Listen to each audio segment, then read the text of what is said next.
¿Qué tal, doctores? Buenos días. Buenos Eh, días. doctor, si gusta, podemos comenzar. Sí, adelante, Rafael. Muy bien, pues buenos días a todos en el auditorio. Vamos a comenzar con el journal de esta semana. En esta ocasión, pues presentaré un artículo respecto a los beneficios del ejercicio en las enfermedades cardiovasculares. Este artículo, pues acaba de ser publicado, se publicó en la European Journal of Heart Journal, la cual pues es una revista propia de la Sociedad Europea de Cardiología, la cual tiene un factor de impacto de 35,85. Fue llevada a cabo esta investigación por el doctor Pedro Valenzuela, quien es un graduado de Ciencias de la Actividad Física y del Deporte, tiene un máster en Fisiología Integrativa, es doctor en Ciencias de la Salud, investigador por el Instituto de el Hospital 12 de Octubre en la Universidad de Alcalá. Eh, Tiene bastantes publicaciones, hasta la fecha lleva 227 con 2.825 citas. Y bueno, comenzamos con la introducción de este estudio. Este estudio nos habla, es un artículo de revisión. Esta revisión nos habla sobre el ejercicio físico basado en las últimas guías que publicó la Organización Mundial de la Salud en el 2020 para la prescripción de actividad física en pacientes con enfermedad cardiovascular. Se habla de que más de un cuarto de los adultos no va a cumplir con las recomendaciones de la OMS respecto a la actividad física aeróbica, la cual pues se define como 150 a 300 o 75 a 150 minutos por semana de actividad física de diferentes intensidades, siendo la de 150 a 300 para actividad moderada y 75 a 150 para actividad vigorosa. Antes de comenzar, conviene definir lo que la guía entiende como actividad física, que es cualquier movimiento corporal producido por músculos esqueléticos que requiere un gasto de energía. Esto incluye, pues, el tiempo ocupacional, doméstico, de ocio del paciente, pero hay que definirlo y diferenciarlo de ejercicio físico, que es la propia actividad física, pero de forma estructurada y llevada a cabo en un tiempo destinado para este propósito. Es decir, no cuenta como ejercicio físico el subir escaleras en tu trabajo, el caminar para ir al súper, eso no cuenta como ejercicio físico. Para eso se tiene que designar un tiempo y una actividad estructurada. Hay varios metaanálisis que se revisan en este artículo, en el cual, pues, en algunos se comentan los diferentes beneficios de la actividad física. Hay una asociación inversa entre la dosis prescrita de ejercicio y los niveles de actividad física en comparación con los eventos cardiovasculares, con parámetros objetivos. La manera en que se han objetivado estas mediciones es por medio de acelerómetros, por pruebas de pacientes que se realizan en un laboratorio de rehabilitación y ya con esto lo definen como actividad de moderada intensidad, vigorosa intensidad o una combinación de ambas. Los individuos que practicaban actividad física moderada y vigorosa de manera continua tenían un 53% menos de riesgo de padecer un incidente cardiovascular que aquellos que solamente realizaban actividad física de baja intensidad o no realizaban, eh, los cuales pues se encontraban en el cuartil más bajo. Como les decía, estos análisis se llevaron a cabo con acelerómetros y se concluyó que hay una incidencia de eventos cardiovasculares 10% de disminución por cada 2.000 a 10.000 pasos que daba el paciente al día. Entonces, pues la meta es llegar a esta disminución con un contabilizador de pasos, que podría ser la manera objetiva de medirlo. También estas guías internacionales de la OMS pues recomiendan realizar actividades de ejercicios no solamente aeróbicos, sino también de fortalecimiento de masa ósea y muscular, como son levantamiento de pesas. Este tipo de ejercicio también se asoció a un 17% menos de riesgo en pacientes por enfermedad cardiovascular, aquellos que realizaban 40 a 60 minutos por semana. Eh, de ejercicio de fortalecimiento muscular y óseo. Hay unas prescripciones que ahorita voy a mencionar, pero también hay algunas corrientes que se preguntan si es bueno hacer demasiado ejercicio, ya que bueno, también se han encontrado estudios que refieren, por ejemplo, la persistencia de algunos eventos cardiovasculares en pacientes deportistas de alto rendimiento, en atletas. Entonces hay una controversia de si hay un límite superior para reducir la exposición al ejercicio, sobre todo a largo plazo. Como les comentaba, hay algunos estudios que han detectado, por ejemplo, el más frecuente, que es fibrilación auricular en pacientes atletas de alto rendimiento. Se ha encontrado también calcificaciones de arterias coronarias, fibrosis miocárdica, pero no hay una evidencia que soporte una mayor mortalidad por estas causas en pacientes atletas de alto rendimiento, en un seguimiento. Entonces, como tal, no hay una estandarización de cuándo es demasiado ejercicio. Simplemente está dosificado de acuerdo a lo que las guías de la OMS dictaminan. En cuanto a prevención secundaria, hay mucha evidencia que soporta que es beneficioso el ejercicio físico en pacientes que ya tuvieron un evento cardiovascular. Incluso hay datos que sugieren que les va mejor que a pacientes sanos.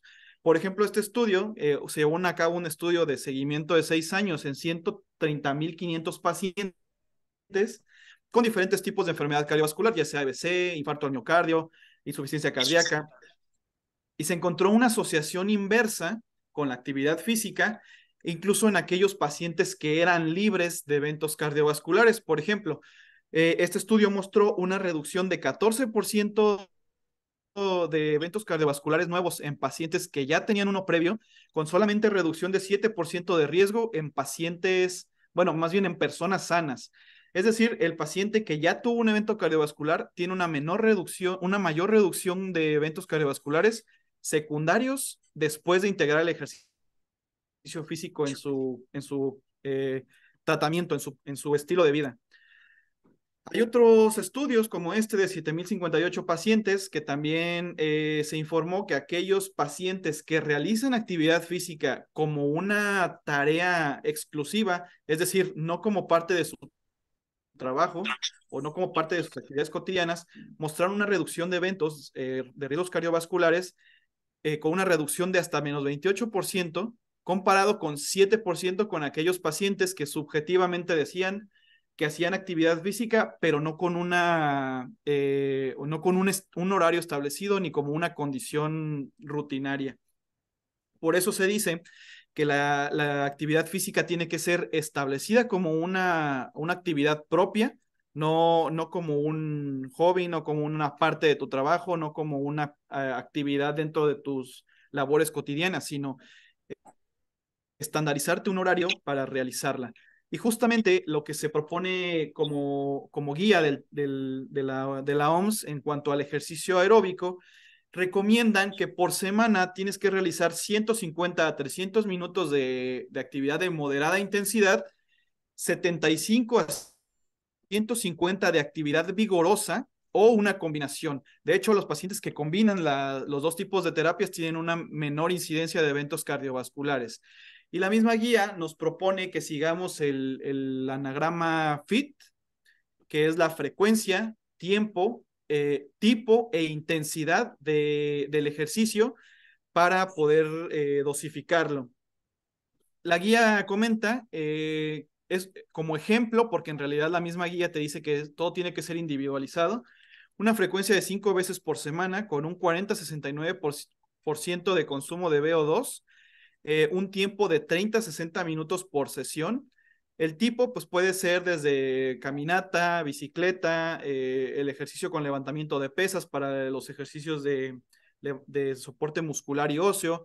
Puede ser con una frecuencia de 3 veces por semana y el tipo se recomienda que sea continuo, ya sea ciclismo, bicicleta, correr, natación, algo que sea continuo. Y para el tipo de ejercicio de entrenamiento muscular se recomienda 2 a 3 veces por semana, con un tiempo de 1 a 3 sets por grupo muscular y con una resistencia que involucre pues cada uno de los músculos a ejercitar. Respecto al sedentarismo, lo único que recomienda pues es que se evite el estado sedentario y que se integre una aplicación de por lo menos ejercicio de moderada intensidad. Lo que ya comentaba debe de ser individualizado a cada paciente, idealmente dosificado con una prueba de ejercicio inicial para saber cuál es el VO2 máximo pico del paciente y de aquí estratificar riesgos y poder prescribir el ejercicio adecuado del paciente. Contraindicado el ejercicio físico, situaciones que pues ya conocemos, particularmente aquella actividad vigorosa, 2 días primeros después de un síndrome coronario agudo, en condiciones de arritmias no controladas, ya sea endocarditis, miocarditis o pericarditis activa, estenosis aórtica severa sintomática, un episodio de descompensación de insuficiencia cardíaca, episodios de TEP, trombosis venosa profunda, disecciones aórticas o con personas con hipertensión no controlada. Si bien sabemos que como tal la hipertensión no es un criterio de dejar de hacer ejercicio, incluso de detener la rehabilitación, siempre y cuando en reposo no sea mayor a 160. Ahora, lo interesante de esta revisión es que se sumerge en varios escenarios de estudios preclínicos, la mayoría de ellos fueron llevados a cabo en ratas y modelos murinos, en los cuales pues se proponen los mecanismos por los cuales el ejercicio tiende a mejorar los eventos cardiovasculares. Uno, el ejercicio desencadena la liberación de sustratos energéticos circulantes en la sangre, ya sea glucosa, ácidos grasos, triglicéridos, los cuales van a pasar del torrente sanguíneo a la fibra muscular. Una vez que estos triglicéridos, ácidos grasos, glucosa, comienzan su utilización en el músculo, a nivel mitocondrial se da una activación de la biogénesis en la mitocondria, con lo cual hay una mejoría en la utilización de los ácidos grasos, con lo cual mejora el perfil lipídico del paciente, hay una mejoría en la sensibilización de la insulina y además con esto, pues al haber una mejoría en la sensibilidad a la misma, una mejoría en la utilización de la insulina, con lo cual hay una disminución en la glucemia. Es esto como mecanismo a nivel local muscular. Sin embargo, si esto lo generalizamos y lo llevamos a un ejercicio de utilización de prácticamente pues, la mayoría de los músculos, viene también consigo una disminución de aquí donde dice SSI, es una inflamación sistémica continua. Esta inflamación sistémica continua que está dada por la adiposidad, por el tejido adiposo marrón, lo comentaba, tiende a disminuir. Se ha visto que modelos animales y pacientes que tienen un estado sedentario hay mayores niveles de sustancias inflamatorias como PCR, interleucinas, las cuales durante el ejercicio en pacientes que tienen o llevan a cabo la ejercitación aeróbica disminuyen estos marcadores inflamatorios, disminuyen ¿cómo se dice? Activación de células inflamatorias, con lo cual también se modifican las lipoproteínas y ahorita vamos a ver por qué. Todos estos eventos a nivel celular eh, tienden a tener una mayor utilización de los productos de utilización de energía como la glucosa, los ácidos grasos, con lo cual tienden a tener diferentes mecanismos según el sitio de acción. Lo vemos en la siguiente diapositiva. A nivel endotelial, la integridad celular tiene varios cambios mediante la estimulación por el ejercicio. Uno de ellos es que aumentan los factores de angiogenicidad. Como el ejercicio lo que promueve es un estado de hipoxemia transitoria a nivel muscular, son células, vasos que van a promover la angiogénesis y con esto tienen una mejor respuesta a los estados de hipoperfusión momentánea, con lo cual hay también una menor captación de moléculas adhesivas, las cuales se ven involucradas en la captación de las lipoproteínas de baja densidad, promotoras de la formación de placas de ateroma. Con esto, al disminuir las moléculas de adhesión, aumentar la angiogénesis, estos mismos cambios endoteliales promueven que haya una mayor circulación de óxido nítrico, de sustancias vasodilatadoras, una mayor disponibilidad de las mismas, con lo cual pues es más laxo el vaso. Al haber una mayor contractura muscular, se lleva a cabo una mayor contractura basal. Esta isquemia transitoria, de manera prolongada, adapta el músculo a esta situación, con lo cual el músculo cardíaco pues no está exento de estos fenómenos. Al músculo cardíaco estar involucrado de manera crónica a esta isquemia transitoria inducida por el ejercicio, si un paciente tiene una isquemia inducida por una oclusión de vaso, tiene una mayor capacidad de responder y de tolerar este evento, con lo cual pues disminuye su riesgo cardiovascular posterior a un evento isquémico. Esto también se ve afectado de manera local en la placa al haber una menor acumulación de lípidos, como lo decía, por la menor expresión de proteínas de anclaje de la LDL. Al haber una mayor vasodilatación de las arterias, hay un menor grado de estenosis, estabilización de la placa, la cual se ha visto en modelos animales, la cual pues han sido ratas sometidas a ejercicio.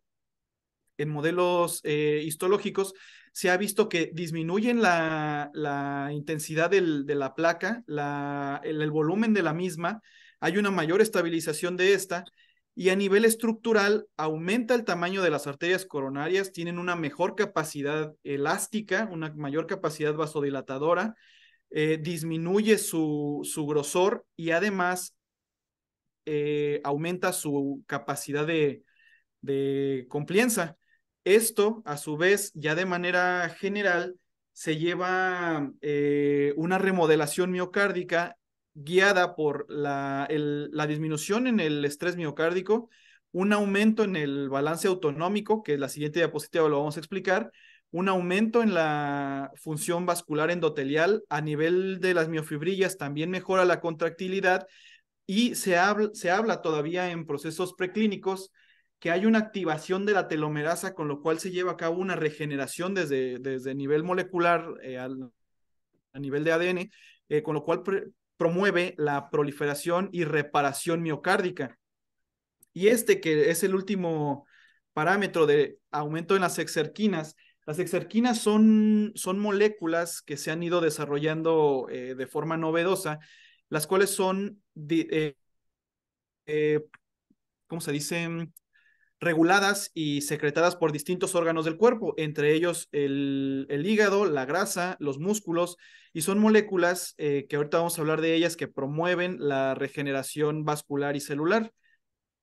A nivel de sistema nervioso central, que es como ya lo mencionábamos, hay un aumento de la neuroplasticidad, hay un aumento de la actividad vagal, lo cual, pues a nivel de los vasoreceptores, como varoreceptores, como los que están localizados en el seno carotídeo, aumentan la complianza de los vasos y esto, a fin de cuentas, se manifiesta con una mejor función del nodo sinoatrial y además con una menor sensibilidad para los receptores beta-adrenérgicos en el miocardio, con lo cual hay una mejor actividad autonómica en el sistema nervioso propiamente del corazón. A manera de resumen, se ha visto que el ejercicio de mayor intensidad, incluso por arriba del que promueven las guías, está asociado a un mejor control glucémico, disminución de la inflamación sistémica, aumento en la integridad celular y también se asocia a la regeneración miocárdica, la liberación de las exerquinas, tiene efectos antiarritmogénicos y tiene además un término que de hecho lo menciona este autor como preacondicionamiento miocárdico ante el escenario de que ese paciente llegue a tener un infarto al miocardio, tiene una mejor tolerancia a la isquemia transitoria que pacientes que realizan ejercicio de baja intensidad o incluso que están en inactividad.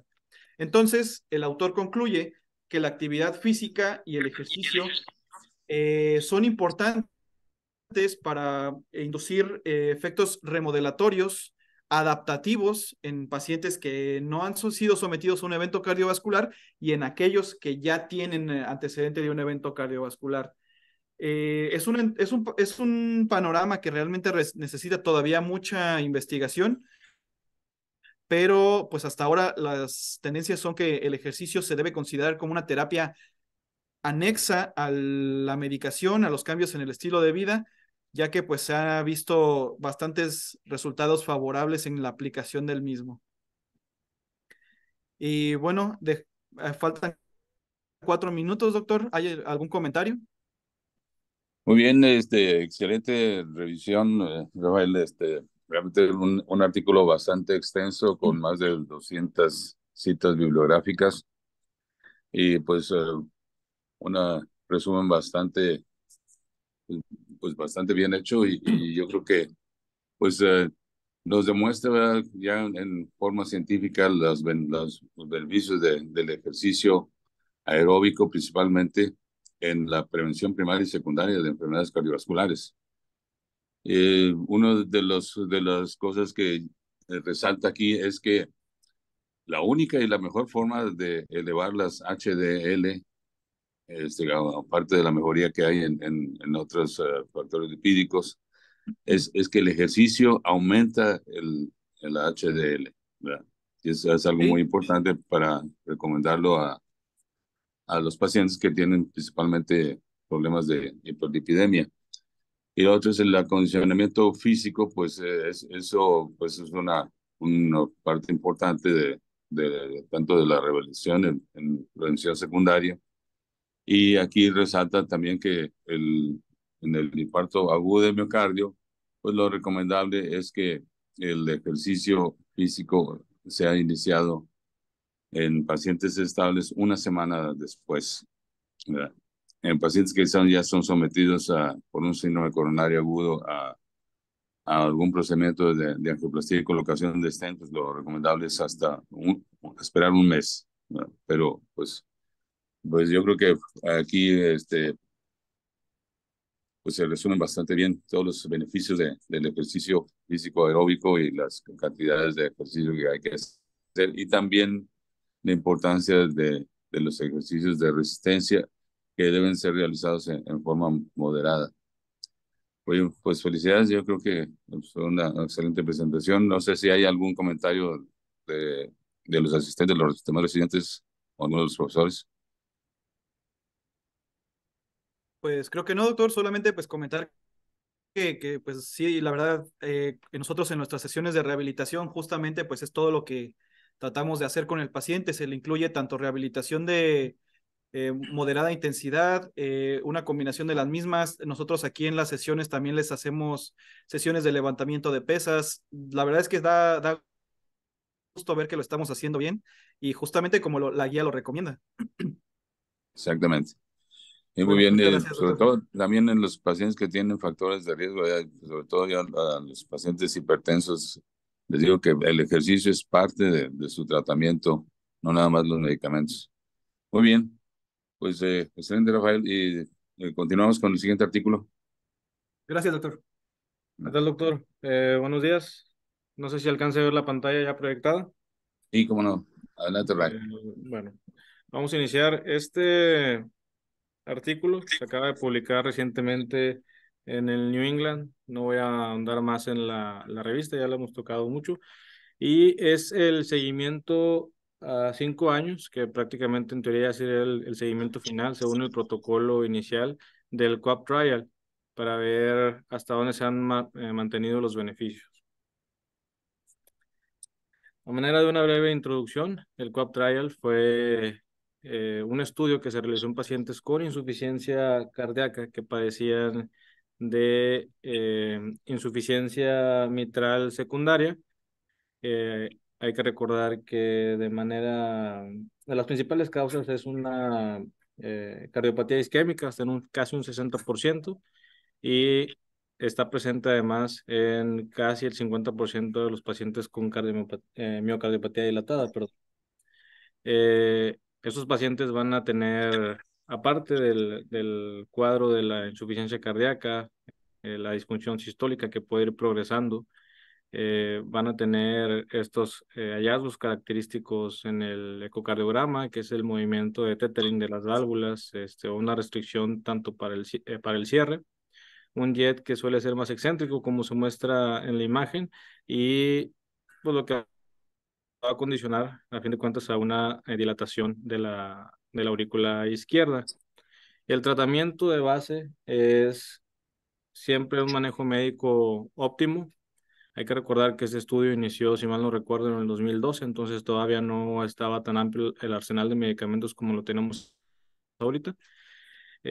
Terapias de resincronización cardíaca en los pacientes que sean candidatos, aquellos pacientes que requieran revascularización y, bueno, los dispositivos que se han ido creando para esto. Independientemente, estos pacientes suelen tener un pobre pronóstico con hospitalizaciones por insuficiencia cardíaca y una menor sobrevida. En el QAP Trial, que se publicó en el 2018 también en el New England, que fue un estudio multicéntrico, aleatorizado, controlado, no fue ciego, que tenía el objetivo de evaluar la utilidad del cierre transcatéter con MitraClip en aquellos pacientes sintomáticos con insuficiencia cardíaca que tuvieran una insuficiencia mitral secundaria al menos moderada severa.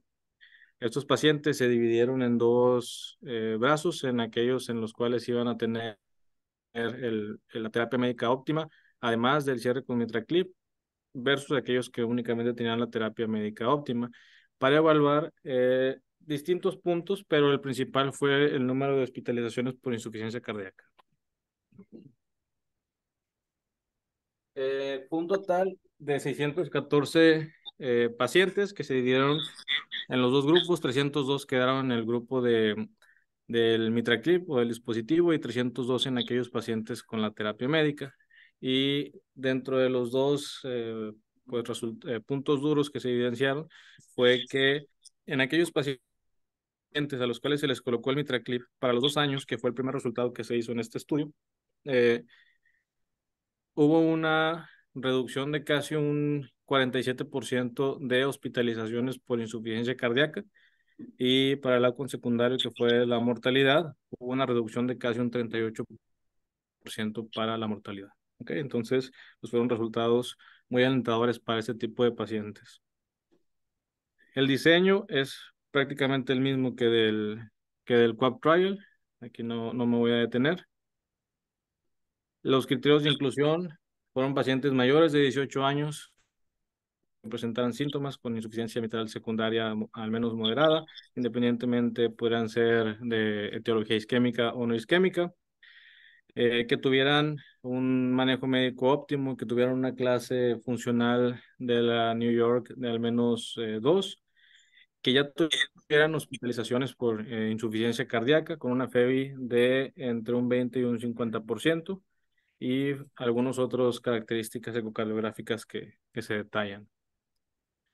Los resultados de ese estudio, inicialmente habían quedado 614 pacientes en 78 centros, tanto en Estados Unidos como en Canadá, pero a lo largo de los 5 años fueron pacientes abandonando el estudio, falleciendo, etcétera. Para estos resultados, que son a 5 años, hubo un total de 270 pacientes en el grupo del MitraClip, donde persistían 89.4% del número de los pacientes totales del inicio, versus 264 pacientes del grupo de la terapia médica, que era un 84.6% del total. Las características demográficas no variaron mucho de los 5 años a los 2 años que se entregaron. Seguían siendo pacientes con un predominio de sexo masculino de un 61% más o menos, con una media de edad de 72.8. Seguían siendo pacientes en su mayoría con sobrepeso, casi un 40% con diabetes, un 80% con hipertensión. Dentro de estos pacientes, la cardiopatía de etiología isquémica estaba casi en un 60%, la no isquémica en un 40%. La clase funcional que más predominaba era la clase funcional de la NIJA de 3 en un 54 y seguido de la NIJA 2 de 35.4%. Estos pacientes habían tenido hospitalización, al menos una hospitalización el año previo en un 56.1%. Algunos tenían terapias, digo, dispositivos de, perdón, de resincronización. Y la insuficiencia mitral fue moderada, severa en un 55% y severa en un 44.7%. Antes de entrar ya a los resultados, hay que mencionar que durante estos existieron cambios importantes en el tratamiento de los pacientes, que tal vez no fueron muy significativos, pero que sí vale la pena recalcar. De entrada, en la tabla podemos ver que hay algunas columnas de YECA, SARA2, ARNIS, betabloqueadores, mineralocorticoides, etc. Y a su vez en las filas lo dividen en aquellos pacientes que suspendieron el medicamento o disminuyeron la dosis por cualquier motivo, o aquellos pacientes que aumentaron la dosis o iniciaron este nuevo medicamento. Los cambios no parecen ser muy importantes, pero sí hay que mencionar algunas cosas como que a lo largo de estos 5 años de estudio, estos pacientes que tienen insuficiencia cardíaca, solamente 3 estaban con ISGLT2, a pesar de que ya sabemos que es un tratamiento pues esencial con mucho beneficio en estos pacientes, lo cual puede influir. Y también hay que mencionar que estos 3 pacientes todavía se agregaron únicamente en el último año de seguimiento. Otra cosa que hay que recalcar es que en aquellos pacientes, aquí no lo detallan de manera individual, pero los pacientes con sacubitril valsartán aumentaron la dosis y la iniciación en aquellos pacientes que estaban en el grupo con mitraclip, a diferencia de aquellos pacientes que no se les colocó el mitraclip. Entonces, la lista de resultados es amplia, pero vámonos a las gráficas para ejemplificarlo mejor. Y ellos dividen las gráficas de dos maneras, ambas en curvas de Kaplan-Meier. La primera dan los datos pues un poquito más crudos y después hacen un análisis post-hoc agregando todas estas variables de pacientes que abandonaron el estudio, cambios en el medicamento. Y otra cosa importante, que por su protocolo, el estudio duró 5 años. La primera entrega se dio a los 2 años, pero a partir de los 2 años, los investigadores permitían que los pacientes hicieran un crossover, es decir, que aquellos pacientes que inicialmente estaban en el grupo de tratamiento médico únicamente, se reconsideraran y se les pudiera poner mitraclip y se pasaran al otro grupo. Estas cositas se marcan ya en el análisis post-hoc. Bueno, en el análisis inicial podemos ver en el lado izquierdo hospitalizaciones por insuficiencia cardíaca, la línea anaranjada, aquellos pacientes con mitraclip, la línea azul, aquellos pacientes en el grupo control. Y los números son así. Son 208 pacientes que presentaron ingreso por insuficiencia cardíaca. Y entre estos 8 pacientes, hay que recordar que varios pacientes tuvieron reingresos. Por eso hubo un total de 447 eventos de hospitalizaciones por insuficiencia cardíaca en 208 pacientes del grupo control. Lo mismo, fueron 314 eventos en total en 151 pacientes del grupo del mitraclip, dando un hazard ratio de 0.53, una diferencia significativa donde se puede ver una amplia reducción desde los primeros meses en el número de hospitalizaciones totales y reingresos. Y para la primera hospitalización se aprecian resultados muy similares, que son prácticamente estos beneficios que se vieron desde la primera entrega del QUAP Trial, donde hay un beneficio para los pacientes con el mitraclip. Para las causas para la muerte por cualquier causa, sucede lo mismo. Eh, hay una menos riesgo de muerte por cualquier causa de hasta un 28% en aquellos pacientes a los que se les colocó mitraclip, y en el conjunto de causas de muerte por cualquier causa, perdón, más primera hospitalización por insuficiencia cardíaca, es lo mismo, un 47% menos de riesgo para aquellos pacientes en el grupo de mitraclip. Lo que sucede al hacer el análisis post-hoc, que es esta gráfica, a partir del mes 36, donde se meten ya este conjunto de datos, el crossover, los nuevos medicamentos y el abandono de algunos pacientes, es que si bien pareciera que persiste el beneficio, las curvas ya se tocan y no es significativo. Más adelante lo vamos a ver de una manera individual, uno por uno, pero al menos en el análisis post-hoc no hubo diferencia a los 5 años en el beneficio para la primera hospitalización por insuficiencia cardíaca en aquellos pacientes con mitraclip. Fue igual. Y lo mismo para las causas de muerte por cualquier causa, perdón. Eh, si hiciéramos prácticamente el análisis inicial, ya habíamos visto que sí tiene un beneficio, pero al agregar todas estas nuevas variables a los 5 años, pareciera no permanecer pues este beneficio sobre la mortalidad. Aún así, viendo los subgrupos uno por uno, podemos ver que prácticamente, independientemente de las características del paciente, sea cual sea, todo orienta a que hay un beneficio de la colocación de mitraclip. Por ejemplo, en la edad, el paciente sea mayor de 74 años o menor de 74 años, tiene menos riesgo de hospitalizaciones y menos riesgo de mortalidad al colocarse mitraclip, independientemente de la clase funcional de la FEBI. Y también algo importante es que independientemente de las escalas de riesgo quirúrgico que se habían hecho al inicio, es decir, si el paciente tenía mucho riesgo quirúrgico, mucho riesgo para el procedimiento, aún así el hacerle el procedimiento le condicionaba menos complicaciones. Ahora centrados únicamente en el grupo de los pacientes a los cuales se le colocó el mitraclip, podemos ver que las complicaciones fueron mínimas.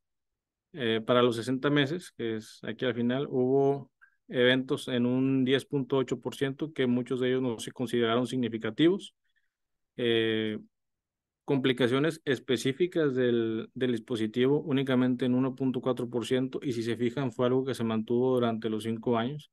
Esto nos da una pauta a que al menos la técnica que se realizó y las condiciones del dispositivo, esas no cambiaron a lo largo de los 5 años. Eh, la progresión de la insuficiencia cardíaca sí aumentó, pero prácticamente fue mínimo a lo largo de los últimos 3 años, y pues más que nada de lo más rescatable de esta tabla. Ahora, en cuanto a la discusión, más que una discusión, ellos dan como una lista de puntos a favor y en contra del uso del mitraclip y de su estudio. De entrada, al seguimiento de los 5 años, hubo una menor tasa de hospitalización, como ya vimos, por insuficiencia cardíaca y menor mortalidad. Esto fue en todos los subgrupos, y como vimos en la tabla del análisis post-hoc, esto se vio independientemente de cualquiera de las características de los pacientes. La clase funcional de la NIJA también mejoró. Esto fue desde la clase 2 hasta la clase 4. El, el tratamiento con el dispositivo fue seguro. Como vimos, fueron solo 4 pacientes que tuvieron alguna complicación, y esta se mantuvo a lo largo de los 5 años, no se agregaron más. Y otra cosa es que aquellos pacientes a los que se les colocó mitraclip requirieron menos cirugías no planificadas, es decir, por decirlo de algún modo, cirugías de rescate o otro tipo de intervenciones para mejorar su calidad de vida, comparado con aquellos pacientes a los que no se les colocó el mitraclip. En cuanto a resultados, continuando con los resultados adversos, los beneficios se siguieron persistiendo a pesar de que se presentaran estos efectos adversos.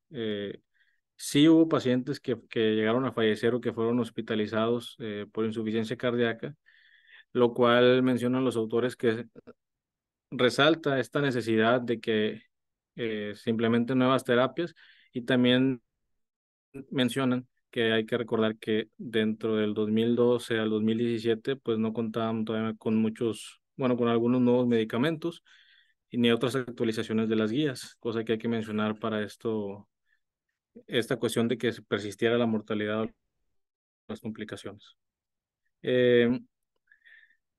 Respecto al tiempo durante estos 5 años, se vio que en algún punto, sobre todo en el análisis post-hoc, los beneficios parecían dejar de, pues, de favorecer a los pacientes con MitraClip, pero ellos dicen que muy probablemente, o lo que más influyó, fue el crossover, es decir, que aquellos pacientes que inicialmente estaban con terapia médica únicamente, algunos pasaron a colocarse el MitraClip, siguiendo todavía en su grupo control, lo cual parecería que reduce el beneficio entre ambos grupos, pero es porque realmente se les puso el MitraClip. Es lo que ellos defienden aquí en su discusión.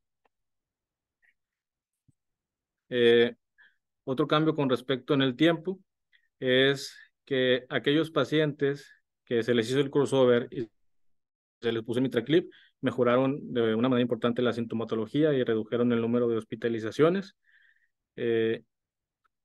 Esto hay que recordar que el crossover se permitió después del segundo año, por lo tanto mencionan que la colocación de la reparación transcatéter sigue siendo beneficiosa después pues de varios años de terapia médica. ¿Okay?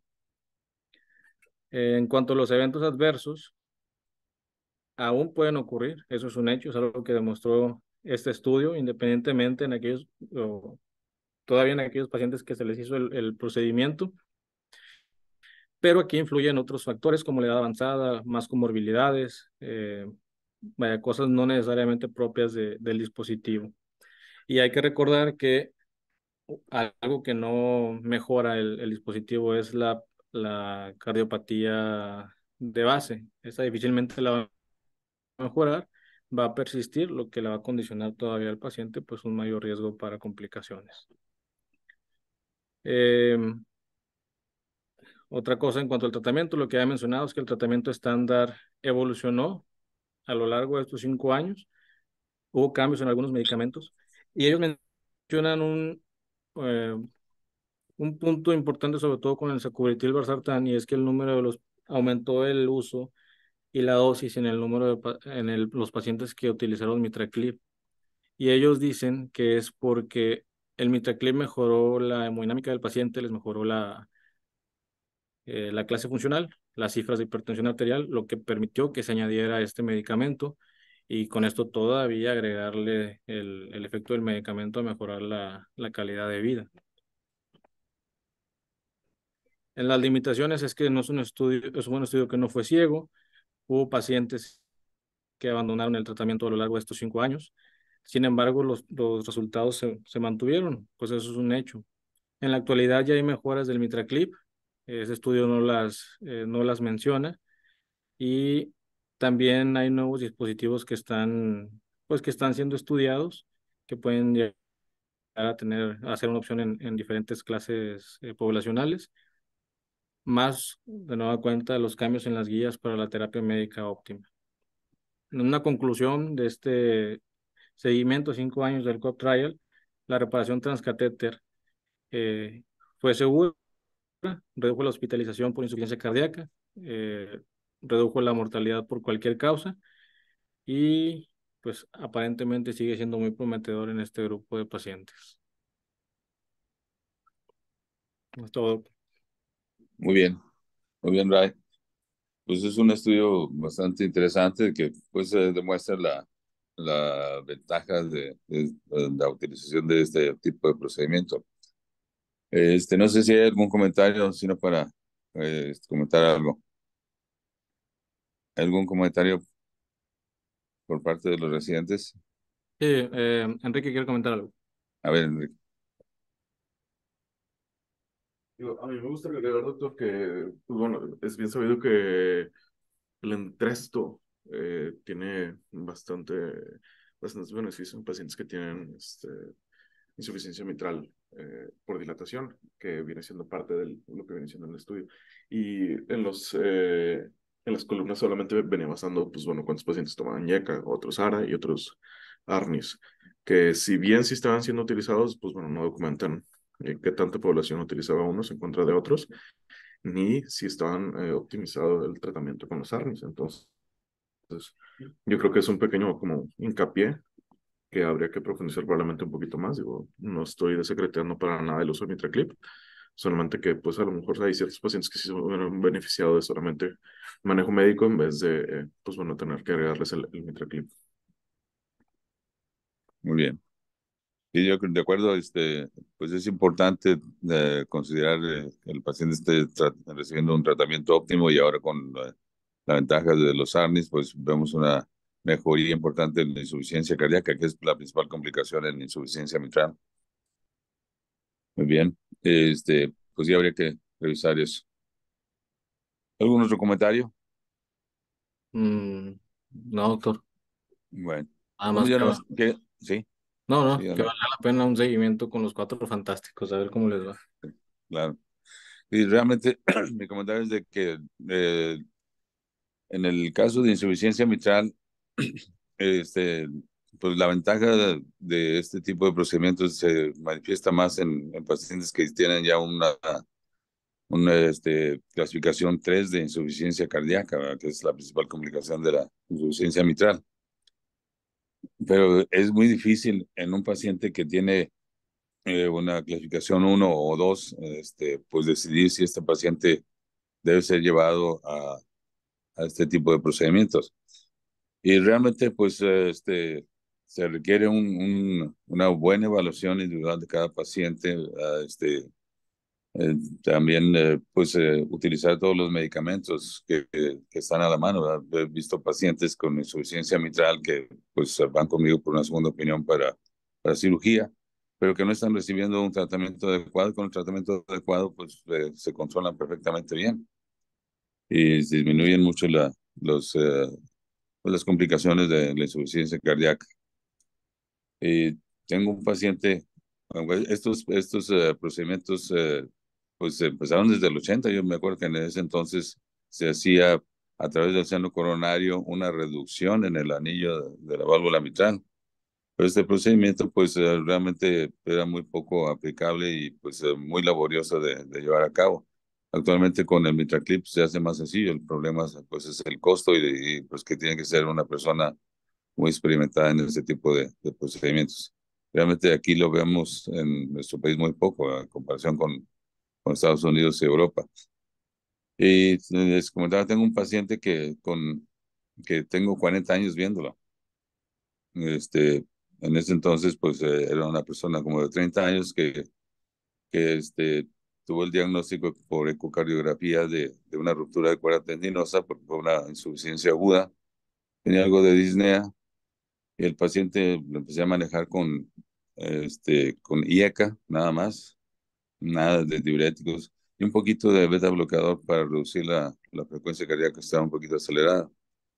Y ahorita el paciente tiene ya 40 años, asintomático, hace 1 hora de ejercicio diario, sin ningún problema.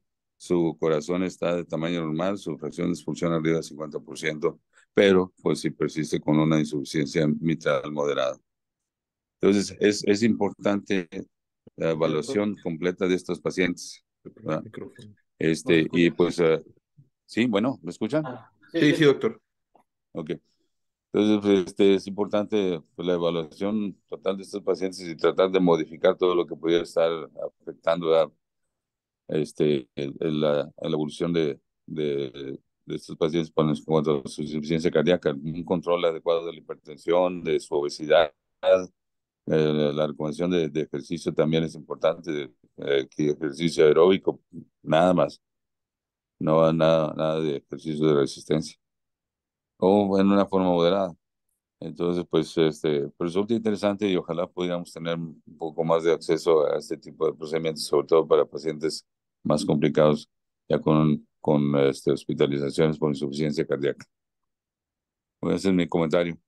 Si no hay ningún otro comentario, pues yo creo que Eh, pues ya estamos en tiempo, ¿verdad? Sí. sí. Muchas gracias, doctor. Al contrario. Bueno, nos vemos el próximo jueves. Claro que sí, gracias. Buen día. Bye.